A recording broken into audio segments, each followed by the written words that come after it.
পূর্ব মেদিনীপুরের খেজুরি বিধানসভা কেন্দ্রের গোড়াহাট সমবায় সমিতি নির্বাচনের ঝড় পদ্ম শিবিরের। নির্বাচনের মোট 9টি আসনে প্রতিদ্বন্দ্বিতা হয়।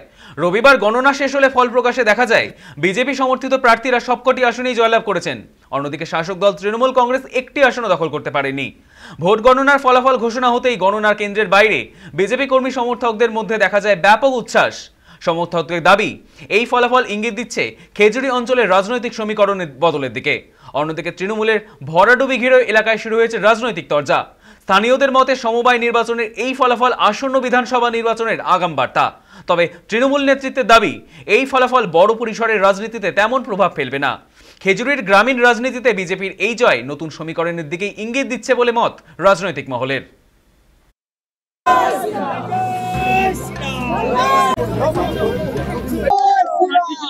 আমাদের 9টা রাষ্ট্রবাদী প্রার্থী ছিল, 9 আমরা বিজয় লাভ করেছি।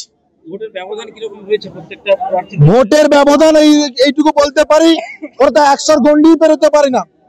ওরা কি লড়াই করবে? প্যালেস্টাইন বাংলাদেশ যেই স্টাইলে যেই মডেলে চলছে, ঠিক একই মডেলে এই খেজুরিতে মহাপাপী কুলাঙ্গার, একদম অসভ্য, এই যে জেলা পরিষদে হারিয়েছেন রণজিৎ, আমাদের রাষ্ট্রবাদী প্রার্থী অমৃত পাত্র মহোদয়ের বাড়িতে মোহরময় বম ছড়েছে।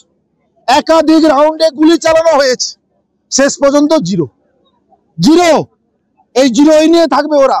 আমি এইটুকু বলতে পারি, খেজুরির মানুষ এই প্যালেস্টাইন কিংবা বাংলাদেশি কিংবা পাকিস্তানি মডেল চাইছে না। ঘাড় ধাক্কা মেরে এই সন্ত্রাসকারীদেরকে এই জয় আমি মনে করি সন্ত্রাসের বিরুদ্ধে জয়। এই জয় হচ্ছে এখানে সমস্ত কৃষিজীবী মানুষ, যারা প্রান্তিক স্তরের মানুষ, পিছিয়ে পড়া মানুষ,